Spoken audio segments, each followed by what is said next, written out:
Muy buenos días a los radioescuchas que nos sintonizan en las frecuencias de Telemetro Radio, a quienes nos ven por streaming a través de Metcon Go, así como en RPC Televisión, en señal de televisión digital terrestre, y a los miles de cibernautas que desde cualquier parte del planeta, ya sea en vivo o en diferido, nos siguen a través de las plataformas de Telemetro Cuarto Poder en YouTube. Bienvenidos a la emisión de hoy, miércoles 4 de junio del año 2025. En el campo internacional tenemos que el nuevo presidente de Corea del Sur, Lee Jae-myung, dijo este miércoles que su prioridad es buscar la unidad nacional y que se deben dejar las confrontaciones en el pasado y restaurar la economía, la seguridad y la democracia durante la ceremonia de investidura celebrada frente a la Asamblea Nacional en Seúl. Seré el presidente de todos, que abrace y sirva a todo el pueblo, declaró el mandatario durante su discurso de posesión. Lee también prometió dejar atrás las confrontaciones ideológicas y recurrir a políticas útiles, sean de Park Chung-hee o Kim Dae-jung, en alusión a dos expresidentes de orientación contraria.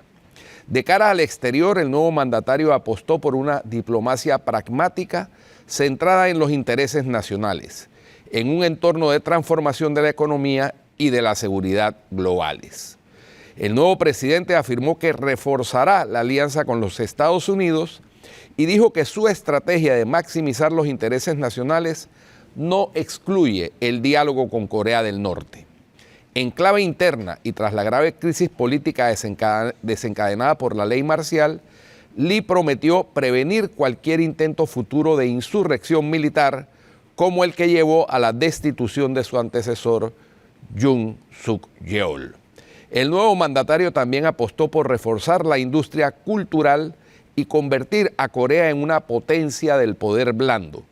La ceremonia de investidura tuvo lugar en la Asamblea Nacional en Seúl en un formato reducido con solo 360 asistentes, en contraste con los más de 40.000 de la toma de posesión de su predecesor. Por otra parte, y hoy que es el Día Mundial de la Fertilidad, se anunció que Japón vuelve a batir el récord de baja natalidad en 2024. El número de nacimientos de japoneses cayó por primera vez por debajo de los 700.000 en 2024, informó el Ministerio de Salud, Trabajo y Bienestar de Japón. El país, que debe gestionar el envejecimiento de su población, registró apenas 686.061 nacimientos el año pasado, lo que supone 41.227 menos que en 2023. Esta es la cifra más baja desde que comenzaron los registros de nacimientos en 1899. Según el Banco Mundial, Japón, un país con 123 millones de habitantes, tiene la segunda población más envejecida del mundo, después de Mónaco. El primer ministro, Shigeru Ishiba, ha calificado la baja natalidad como una emergencia silenciosa y ha prometido medidas como horarios más flexibles para intentar revertir esta tendencia. Los datos del Ministerio de Salud publicados este miércoles muestran que la tasa de fertilidad total del país, el número promedio de hijos que se pronostica que tenga una mujer, también marcó en el año 2024 un mínimo histórico de apenas 1.15 hijos por cada mujer. Por último, durante 2 semanas, la ausencia de Xi Jinping de la escena pública alimentó especulaciones sobre su estado de salud y posibles tensiones políticas internas. La reaparición del jefe del régimen chino se produjo este miércoles en Beijing, donde sostuvo un encuentro con el dictador de Bielorrusia, Alexander Lukashenko, según informó la agencia Xinhua. Este regreso a la actividad pública se dio en el marco de una reunión bilateral que buscó reforzar los lazos entre ambos países y disipar los rumores que circularon en días recientes. En los últimos días, una ola de rumores se generó en torno al presidente chino, desde problemas de salud hasta cuestionamientos de la cúpula militar y política del Partido Comunista Chino, fueron algunos de los puntos que rodearon su llamativa ausencia. De acuerdo con Xinhua, el presidente chino felicitó a Lukashenko por su reciente reelección y subrayó la fortaleza de la relación entre China y Bielorrusia. Xi describió a ambos países como verdaderos amigos y buenos socios, destacando la sinceridad y la confianza que caracterizan el vínculo bilateral. Lukashenko es caracterizado como un gobernante títere de Vladimir Putin y uno de los cómplices del ruso en su sangrienta invasión a Ucrania. El líder chino enfatizó la importancia de mantener una perspectiva estratégica y de largo plazo en la relación y manifestó el interés de su país en promover una colaboración que beneficie a ambas partes. Durante la reunión, Xi instó a profundizar la coordinación y la cooperación en foros multilaterales como las Naciones Unidas y la Organización de Cooperación de Shanghái. La reunión entre ambos líderes se enmarca en un contexto internacional marcado por tensiones geopolíticas y sanciones económicas, donde tanto China como Bielorrusia han buscado fortalecer alianzas estratégicas y se han acercado más a Rusia a partir de su ataque a Ucrania. Eso es lo más destacado en el plano internacional, Atenógenes. Bueno, y sigue conociéndose los detalles acerca de lo que pasó allá en Ucrania y la operación Telaraña, Guido. Oye, eso fue... Realmente el efecto y el impacto que ha tenido eso sobre la guerra entre Rusia y Ucrania ha sido espectacular. Los detalles ya de la misma operación en sí han sido todavía más espectaculares de lo que se pensaba, más aún por el grado de planificación, las distancias. Imagínate que las fuerzas militares ucranianas alcanzaron aviones que estaban a más de 1.000 kilómetros en bases militares en Rusia. El más distante fue cerca a Siberia, 4.000 kilómetros de distancia de Ucrania.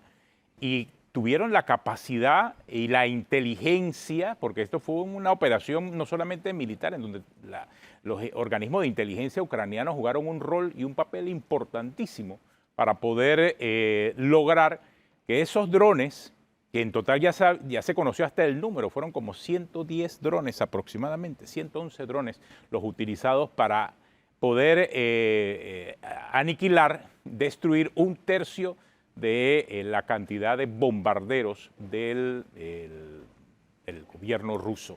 Realmente fue un golpe maestro y ayer, a la inteligencia rusa, sobre todo. Ayer por la mañana, hora de Panamá, Ucrania anunció que atacó el puente de Kerch, que comunica Crimea con Rusia a la entrada del mar de Azov. Ese puente lo había hecho Rusia después de la toma de Crimea, casualmente el año 2014. Sí. Y lo han atacado varias veces, por cierto, y en diferentes ocasiones marca ese impas dentro de esa guerra entre Ucrania y Rusia. Y ahora, pues, viendo la situación actual, obviamente quizás hay que recomponer esas conversaciones que estaban en este momento en búsqueda de un diálogo de paz entre Rusia y Ucrania. Más aún, viendo las consecuencias de las últimas acciones y también entendiendo que parece que Ucrania todavía tiene muchos más elementos sobre la mesa. Y si yo fuera Vladimir Putin, pues tendría mucho temor, porque si lograron meter esta cantidad de drones sin que la inteligencia rusa tuviera la más mínima sospecha, es realmente peligroso. Mira, Guido, que muchos lo han equiparado también al ataque que hizo el gobierno israelí a los principales líderes de Hamas, ¿recuerdas? Creo que fue un año antes. Ha equiparado el proceso de planificación y de inteligencia de parte de Ucrania muy similar a un ejército como el de Israel. Imagínense los niveles en los que puede estar el ejército ucraniano en este momento. Por la alta precisión, utilizaron, dice que inteligencia artificial inclusive en ese proceso, a pesar de toda la seguridad cibernética, y eso que Rusia se precia de tener los mejores hackers del mundo, eso también es real. Pero sobre eso, realmente la inteligencia humana tuvo la capacidad de poder sobrellevar y enfrentar ese poderío militar de Rusia. Y eso es lo que ha impactado al mundo en este momento, producto de el lamentable enfrentamiento en que se encuentra Rusia y Ucrania, Guido, pero bueno. Esta mañana hablemos un poco acerca de educación. Nos acompaña Nivia Rosana Castrellón de la Fundación para el Desarrollo Económico y Social de Panamá, Gabriel Soto de Jóvenes Unidos por la Educación. Ayer vimos muy por encima y conversamos con Yair Velázquez sobre el tema de este estudio que había hecho la Fundación para el Desarrollo Económico y Social de Panamá, que marcaba esa triste realidad en la que se encuentra la educación panameña, hoy sumida en un paro y una huelga que afecta por lo menos a un 30% de las escuelas en el país, pero que también ejemplifica una realidad que nos está explotando en la cara. Nivia, buenos días, gracias por acompañarnos. Gabriel, también gracias por estar acá esta mañana. Y decíamos más temprano que ese estudio demuestra que de los últimos 6 años, el 40-45% de los días que debían ser de clases, nuestros estudiantes no lo tuvieron. Así es. No había, estaban ausentes de las escuelas. Así es, y entonces hay que tomar en cuenta que independientemente del motivo, y eso es bien relevante traerlo a la mesa, independientemente si fue por la COVID, independientemente si es una situación que tiene que ver con una reivindicación y que los profesores se vayan a huelga, no importa, el daño es el mismo. Y desafortunadamente Panamá ha tenido una situación que ya venía de antes. Estamos hablando de que en 2020 190 días de clase fueron perdidos en modalidad presencial e incluso de marzo a julio no hubo ni siquiera oferta de educación a distancia, porque si recuerdan se reabre el calendario escolar en julio. De allí pasamos a un 2021 sin ningún tipo de clases. Viene 2022 cuando vuelven a la escuela 25 días sin clase los estudiantes debido a las protestas por el alto costo de la vida. Después, al año siguiente, 2023, las protestas por la minera. Estamos hablando de al menos 45 días de clases perdidos al final del año escolar. Y, por supuesto, lo que estamos viviendo ahora. 2024 fue el único año en que hubo tranquilidad. Todo esto, ¿qué significa? A veces pensamos que eso solo incide en lo académico, pero lo que no se logra a ciertas etapas del crecimiento y desarrollo de una persona se pueden perder para toda la vida. Y eso que el estudio no analiza qué ocurre con los niños, por ejemplo, hasta los 8 años, porque hay podas neuronales y hay habilidades que si no las adquieren en ese momento, cuando hay una poda neuronal, para darles una idea, simplemente la habilidad se pierde para siempre. Entonces, estamos viendo muchachos que debieron tener en un periodo escolar de 6 años 1.140 días de clases, oportunidades de aprendizaje, y han tenido, si acaso, un 55%, que es muy grave, han perdido un 45%. Entonces, eso se refleja ¿en qué? En el mercado laboral. ¿Cómo se refleja en el mercado laboral? En la tasa de desempleo juvenil que está aumentando, en la informalidad juvenil que en 2019 era el 52%, ahora es el 60%, y por supuesto en los salarios inferiores a los de los adultos, y por último en la capacidad de crear valor agregado a lo largo de la vida, y también en la posibilidad de generar ingresos a la propia economía panameña. No, y ante esa ausencia del entorno escolar, también, como tú muy bien lo señalabas, hay aprendizaje que se pierde y que lamentablemente no se recupera. No, por supuesto que no se recuperan, y además hay una realidad. Esto es un tema de derechos humanos. A mí me encantaría escuchar al defensor del pueblo. A mí me encantaría escuchar a una serie de actores porque francamente, así como existe un derecho a la protesta, que está muy bien, y el derecho a huelga también existe, hay un derecho humano de menores de edad que es el derecho a la educación, que está protegido incluso por convenios internacionales. Entonces, estamos faltándole a nuestros muchachos. También les faltamos cuando las escuelas no están listas. O sea, hay que entender que no importa el motivo, nosotros tenemos que asegurar que tengan todas las oportunidades de aprendizaje, porque ojo, no es solamente los días efectivos de clase, ya los niños de las escuelas oficiales vienen con desventaja, porque la jornada escolar es menor. Un muchacho en una escuela particular está 7 horas en la escuela, un muchacho en una escuela oficial está 4 horas y media. Ya tienen un problema. Y además después si contamos las ausencias del educador, las ausencias de los estudiantes y qué se hace en el aula de clase.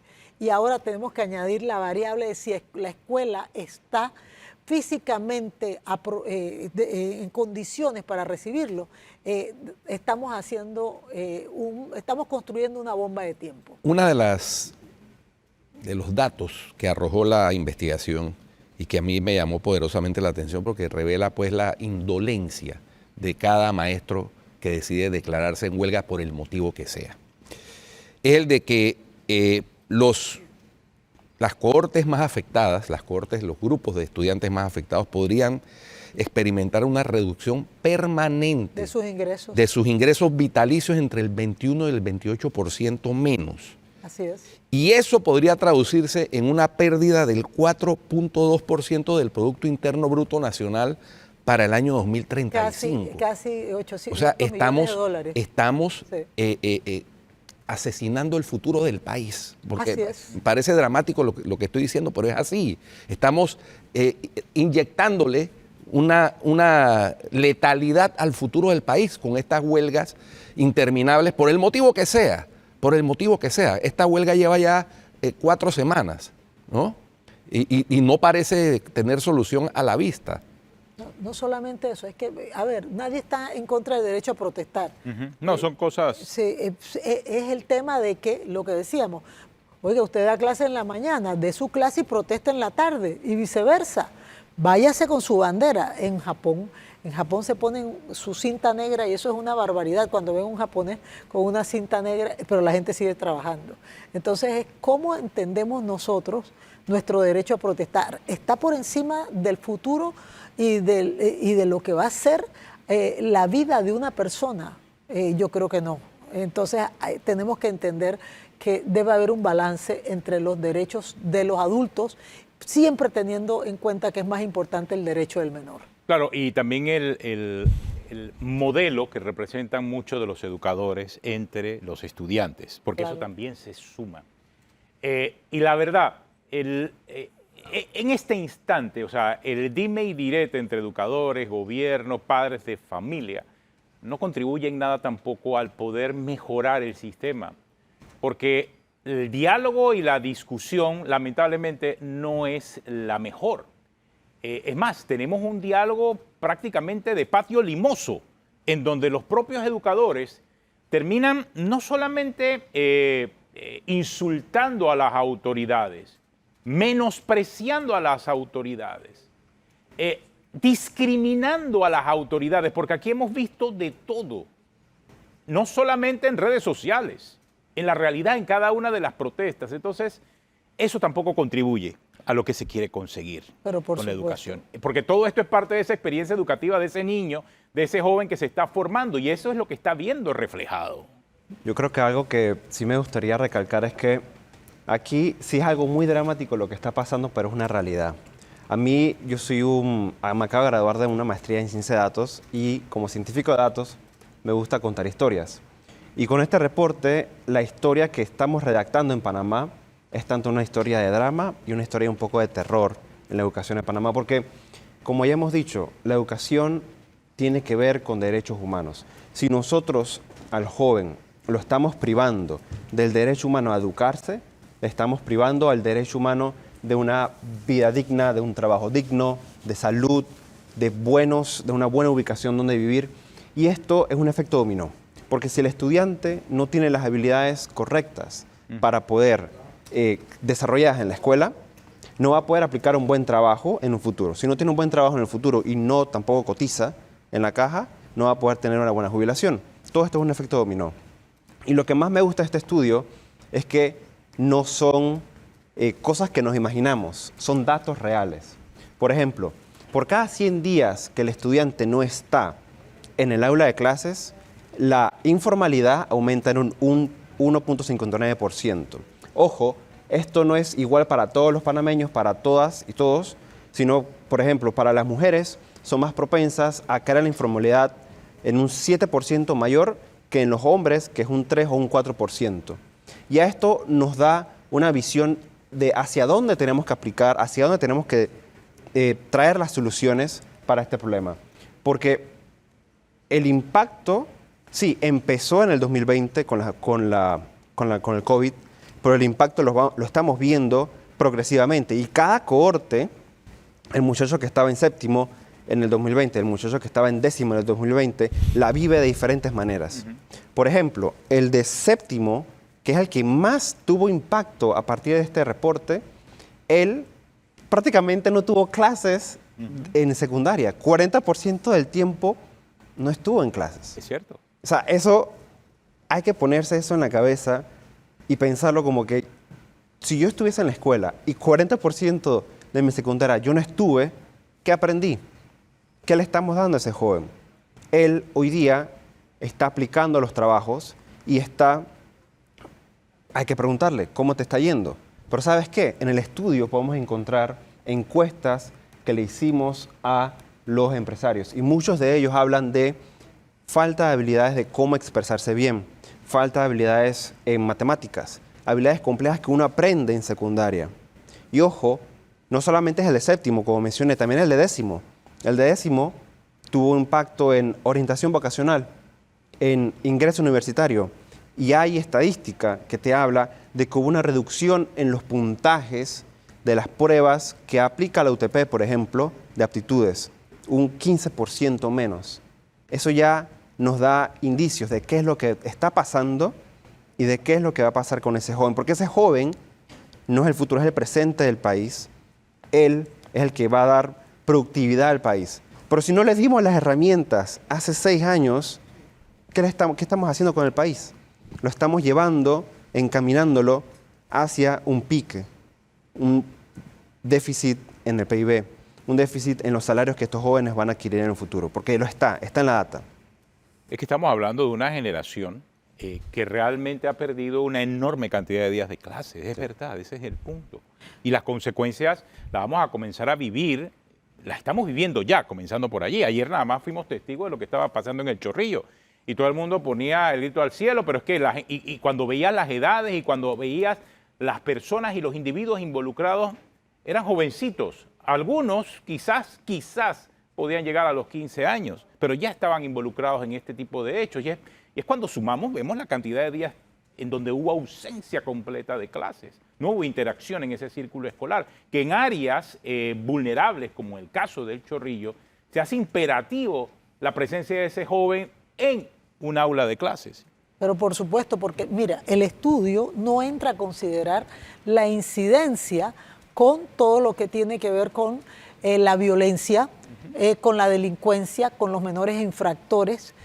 No entramos a hablar de eso, pero al final, cuando nosotros vemos todos esos factores, nos damos cuenta que estamos afectando las cohortes más vulnerables, los muchachos que más afectación tienen y que ya nosotros sabemos por estadística que la recuperación de aprendizajes después de la pandemia fue, en el caso de las escuelas oficiales, el 32% versus las particulares el 68%. Entonces, vienen con deficiencias y tú encima les traes más y les das estos espacios. Estos muchachos no tienen la menor oportunidad y además todo lo que tiene que ver con los entornos.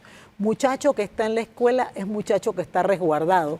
Un muchacho que está en su casa es un muchacho que está a merced de la pandilla, que se convierte en su profesor.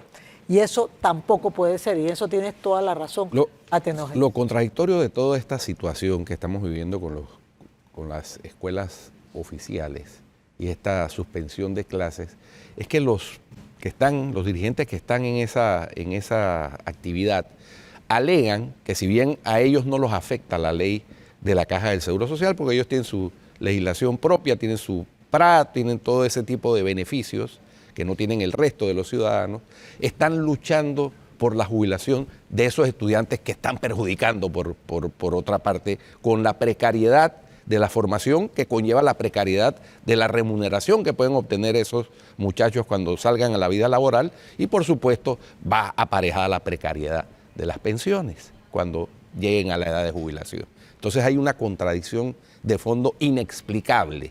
No, yo pienso que sí hay una racionalidad política. Yo siento que desafortunadamente, por algún motivo en Panamá, desde 1978-79, cuando fueron las primeras huelgas magisteriales, cuando empieza a decaer la educación panameña en este país, se dieron las interrupciones de clase y se dieron cuenta que era una herramienta de lucha. Y yo soy de la opinión que los educadores tienen suficientes capacidades para buscar fórmulas de hacer valer aquellas reivindicaciones en un momento dado y también hacer valer lo que su código de ética les indica, que hay un código de ética del educador, dicho sea de paso, que su primera responsabilidad es educar a sus estudiantes. Esa es su primera responsabilidad, es atenderlos. Entonces es un tema que hay que ver cómo se logra ese balance, habida cuenta que les estamos haciendo un gran daño y que al final todos lo vamos a pagar. Ojo. No, ya lo estamos pagando. Ya lo estamos pagando y estamos empezando a ver las consecuencias. Y lo hablamos de forma, y a mí sí me preocupa el término, porque el término resulta hasta despectivo cuando se habla acerca del nini. Aquel joven que ni trabaja ni estudia. Sí, pero a ese joven en este país no se le ha hecho un análisis profundo del por qué razón ni trabaja ni estudia. La falta de oportunidades es una. Sí, pero ¿quién provoca la falta de oportunidades? Cuando vemos esta realidad, y esta realidad lo estamos viendo en los últimos 6 años, sí. no hemos tirado más atrás, no hemos visto lo que ocurrió en la década anterior. O sea, cuando hemos tenido problemas recurrentes con la calidad de la educación. Porque antes que diera la pandemia, tú recuerdas muy bien, Nivia, que el tema era de la calidad de la educación. Todos estábamos cuestionando qué educación estaban recibiendo los jóvenes y mientras se daba ese cuestionamiento y en donde surgieron muchos grupos, entre ellos Jóvenes Unidos por la Educación, producto de ese interés que tenía la ciudadanía por mejorar la calidad de la educación, cayó la pandemia. Y ahora estamos en una situación mucho peor de lo que estábamos en la década anterior. Totalmente esa es la realidad. O sea, más que avanzar, nos retrasamos en el proceso. Sí. Es muy triste cuando uno explica esto y no es por el tema coyuntural ahora de lo que estamos viendo con la huelga, va más allá de la huelga, va más allá de estos profesores, de esta dirigencia magisterial. Es un problema de estructura del sistema. Perdóname, Gabriel. Sí. No, tranquilo. Mira, en el estudio hablamos también de los ninis, que sí, están mal llamados ninis, pero es muy importante recordar estos números que vamos a decir. Por cada mes que ha pasado en agosto de 2023, según el estudio, en promedio estamos desarrollando 1000 ninis en el país. Increíble. Son jóvenes que hay que ver qué red les damos para educarlos, qué red les damos para insertarlos en el mercado laboral, porque son jóvenes que son el futuro del país, que son el presente del país y que no están produciendo o no están educándose, que no estamos dándoles ese derecho a la educación. 1000 ninis por mes. Y si lo sacamos otro número a través de las regresiones que hicimos en este reporte, es que cada 100 días que han pasado sin clase, se crean aproximadamente 6000 ninis. Wow. Son datos específicos y es data dura acerca del impacto que está teniendo esta falta de educación. O sea, porque antes hablábamos de la calidad, insisto, la calidad no es el problema, es que ni siquiera estamos dando clases. Es que aquí es agravado. Es que ahí, y qué bueno que lo consideras, porque ahí está dos conceptos fundamentales: derecho a la educación y después, ¿cómo es el derecho a la educación? Es aprender con calidad. Entonces, el derecho a la educación implica que la educación sea accesible, que esté disponible, que sea adaptable y que sea cercana. ¿Qué significa eso? Que nosotros inclusive, si nos ponemos a analizar en los casos de las comarcas indígenas, cuando una escuela está a 6 horas, ¿eso está cercano? Por supuesto que no. Ya nosotros tenemos problemas de acceso al derecho a educar por otros motivos, más allá de la huelga. Pero cuando hablamos de calidad, ya tenemos que entrar con que tiene que ser equitativa la educación, tiene que ser, por supuesto, pertinente, tiene que ser una educación que te eduque para la vida. Y ni siquiera estamos hablando de eso, sino de acceder a una escuela en modalidad presencial. Por supuesto que es un retroceso y hay acuerdos nacionales como el Compromiso Nacional por la Educación y hay una necesidad urgente de Atenógenes de que se aplique y se pueda ejecutar el 7% del Producto Interno Bruto en presupuesto de educación.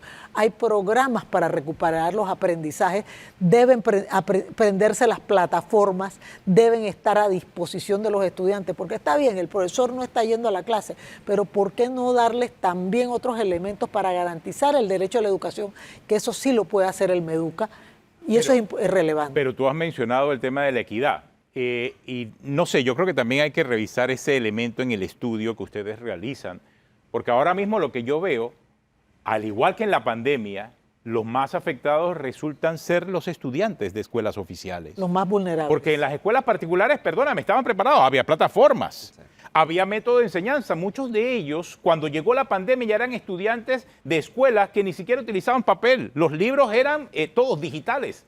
No, el estudiante de escuela oficial no estaba todavía enfrentando esa realidad. Su diferencia y su brecha se agravó producto de la pandemia, y ahora con las protestas y la huelga todavía es peor, porque en las escuelas particulares, y esta comparación es realmente muy maligna, por decirlo de esa manera, porque en las escuelas particulares están dando clases. En las escuelas particulares no hay problema de huelga, pero en las escuelas oficiales, en un 30% quizás o más de escuelas, si hay problemas para los graduandos, si hay problemas para los estudiantes de kinder, de prekinder, de primer grado, son ellos los que en estas primeras semanas de interacción para el entorno escolar no han podido ni siquiera tocar un libro producto de la huelga que comenzó. No solamente eso, sino que si lo analizas, estamos afectando a los sectores que más necesitan ser intervenidos, que más necesitan de educación de calidad, y es un tema que no es menor. Yo quiero insistir, siempre el panameño se enfoca en lo coyuntural. Eso es algo del panameño. Mi problema lo tengo que resolver ahora y que los demás resuelvan en su momento como puedan, pero realmente lo que el estudio indica es que vamos a tener una realidad que nos va a explotar en la cara, en términos sociales, en términos económicos y en términos educativos. Y eso lo vamos a pagar todos. Yo sí quisiera hacer de pronto un llamado a Tenógenes a que se hagan una serie de acciones en este momento por parte, por supuesto, del Ministerio de Educación, que tienen que ver con programas como Aprendamos Todos a Leer, utilizar los derechos fundamentales de aprendizaje, las guías PRISA para recuperación de aprendizaje, porque sí hay elementos, y también programas acelerados para que los jóvenes puedan recuperar las competencias que no han obtenido hasta ahora, y por supuesto los programas especiales para que puedan obtener sus primeros empleos e inserción en el mercado laboral, porque de lo que no hablamos es que se disminuye para los grupos más vulnerables. Exacto. Incluso su posibilidad de movilidad social, y queda en un 13%, que antes estaba en un 22%. Y eso es grave, o sea, no pueden aspirar a una vida diferente, los estás condenando a ser pobres, y eso yo creo que nadie tiene derecho a hacer algo de esa magnitud con personas inteligentes y capaces, porque en todo este país, en cada rincón, hay gente inteligente. Okay, Nivia, muchas gracias por acompañarnos esta mañana. Gabriel Soto, también de Jóvenes Unidos por la Educación. Seguiremos hablando del tema después de la pausa aquí en Cuarto Poder.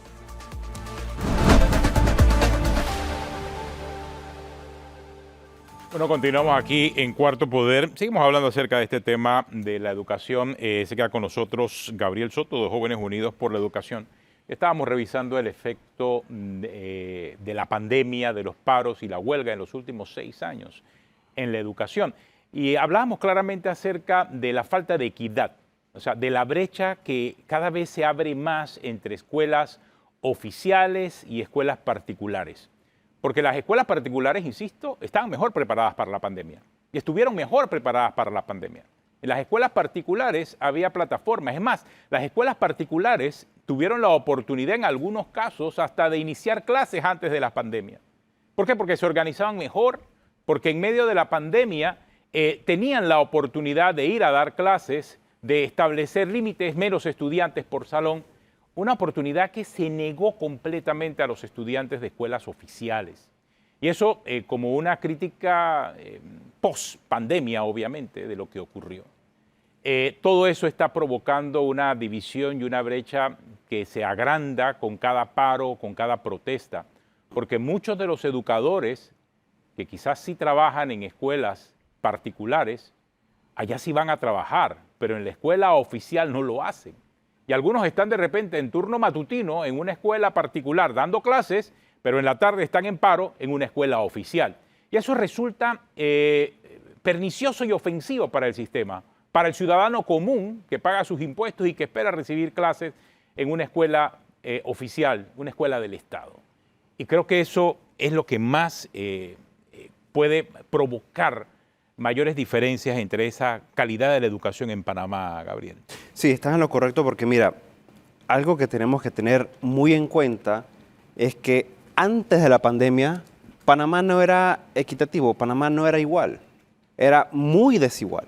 Es decir, como muy bien mencionas, existían unas brechas que hoy día se han expandido exponencialmente a partir de la pandemia, a partir de las huelgas, a partir de todos estos cierres que hemos tenido. Ahora, como muy bien mencionas, hay una diferencia entre las escuelas públicas y las escuelas privadas. Las escuelas privadas, según el estudio, pudieron tener una recuperación del aproximadamente 68% del tiempo perdido a través de diferentes técnicas, Teams, clases en línea, televisión. Y los estudiantes de escuelas públicas, en cambio, tuvieron un 32% de recuperación de este material. Es decir, hay una brecha increíble entre ambos grupos. Ahora, también cabe destacar que hay unas diferencias regionales. Podemos comparar tanto Panamá, según el estudio, Panamá con comarcas, Panamá con otras áreas urbanas. Y podemos ver que hay una diferencia en el aprendizaje, una diferencia en los índices de desempleo juvenil. Que, ojo, no es que Panamá antes estaba bien, Panamá estaba Así es. mal. Es verdad, es cierto. Pero agravó el problema. Se agravó totalmente. Agravó. Y creo que esto es algo que como panameños tenemos que estar totalmente conscientes que, ojo, los estudiantes de escuela pública es la población mayor de toda la población estudiantil. Ahora, una educación pública, como muy bien mencionamos, es darle derecho humano a un estudiante, pero ojo, tener una población educada también te beneficia a ti indirectamente, también te beneficia a ti, al país. Tienes más desarrollo, tienes más salud, tienes mejor economía, tienes menores índices de problemas sociales de delincuencia y de otros problemas sociales que podemos ver en el país. Todo radica en la educación y creo que viendo esto desde una óptica de derecho humano y una óptica de una solidaridad, tenemos que invertir, tenemos que apoyar nuevamente y tenemos que abrir, tenemos que dar clases de nuevo, porque 6 años, 40% de las clases que tenían que haber dado, no la dieron.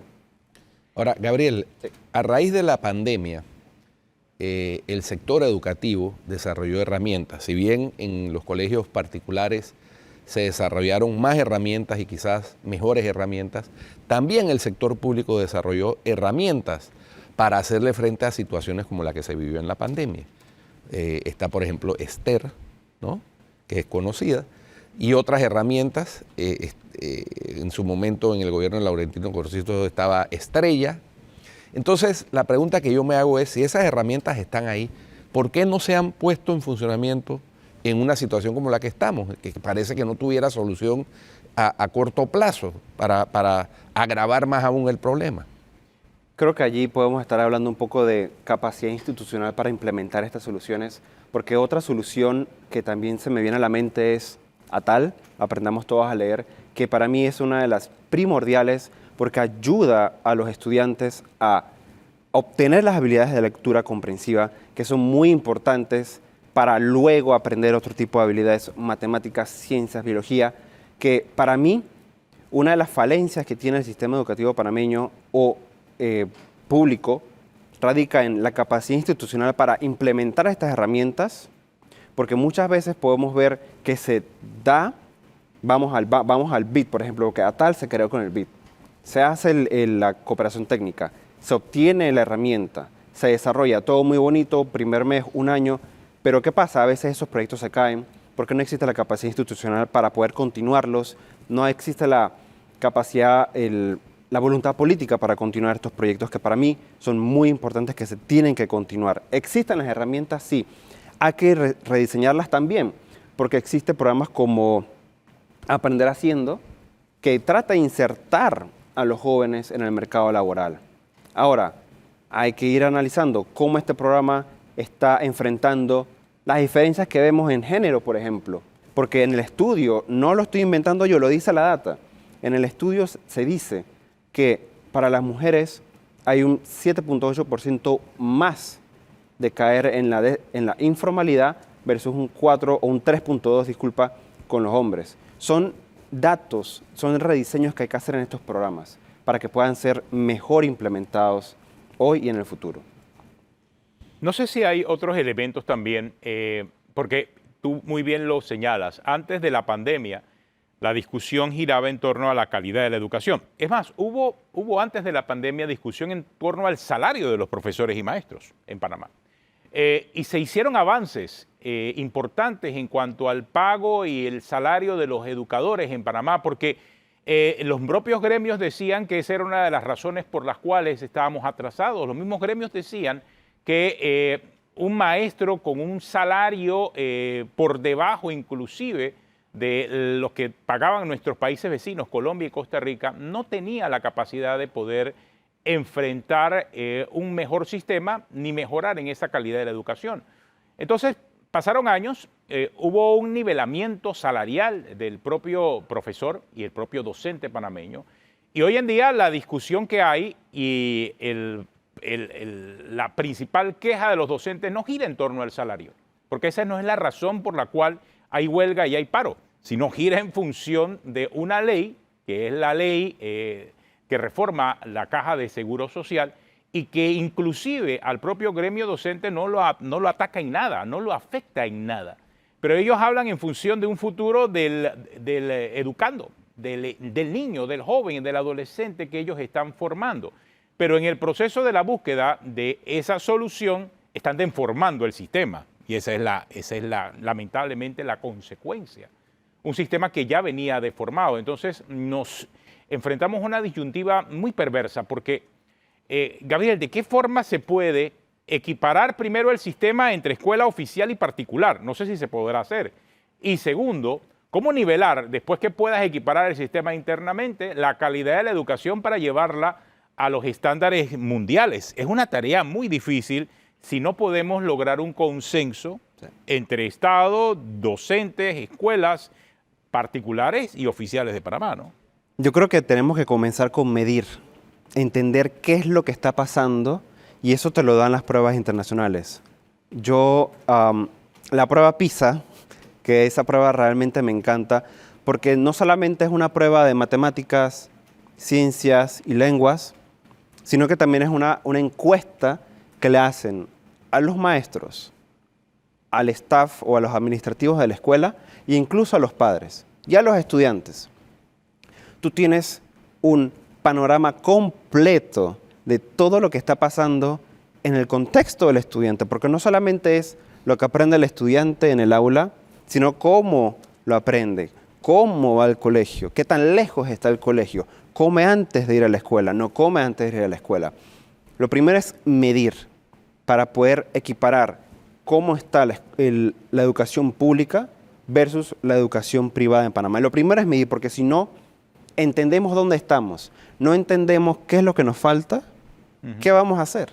Vamos a tirar, esto va a sonar raro, pero vamos a agarrar un espagueti, tirarlo en el muro a ver qué es lo que pega. Cuando en verdad la única forma de saber qué es lo que está pasando en el país es midiendo. Si tú mides y entiendes qué es lo que está pasando, puedes entonces rediseñar las políticas que ya tienes, rediseñar los programas que ya tienes, e incluso diseñar o implementar otros nuevos a partir de data dura que tú puedas ver, patrones. Yo hice un análisis en mi maestría utilizando la prueba PISA. Son demasiados datos y uno de los análisis que yo hice es predecir depresión o cuáles son los factores de depresión en estudiantes de 15 años.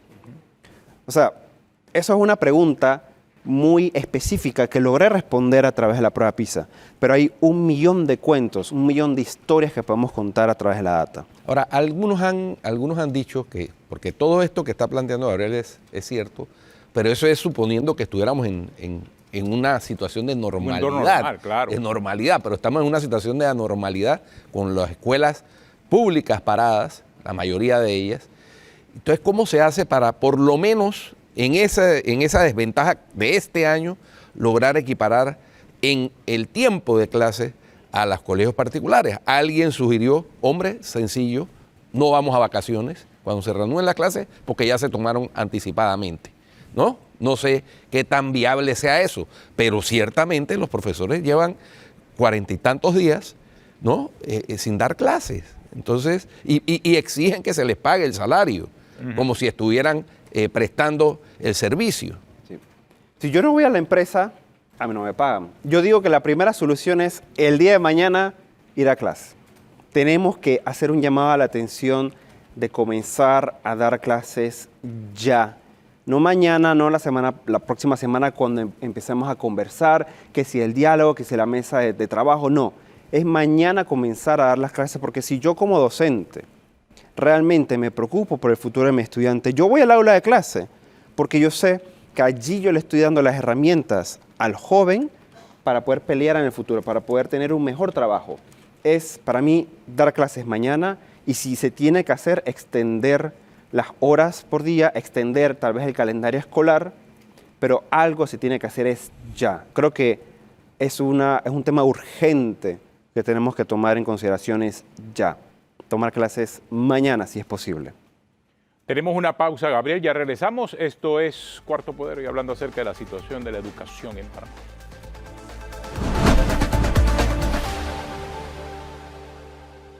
Continuamos aquí en Cuarto Poder. Hemos aprovechado la oportunidad y el programa para hablar un poco acerca de la realidad de la educación en Panamá, después de un informe presentado por la Fundación para el Desarrollo Económico y Social de Panamá, que daba cuenta que en los últimos 6 años, Panamá es el país que más clases ha perdido en el mundo. Cuando se compara Panamá con el resto del mundo y sumamos todo lo que ha pasado con los días perdidos por la pandemia, las huelgas y paros docentes posterior a la pandemia, tenemos que en los últimos 6 años, pues Panamá es el país que más clases ha perdido en el mundo.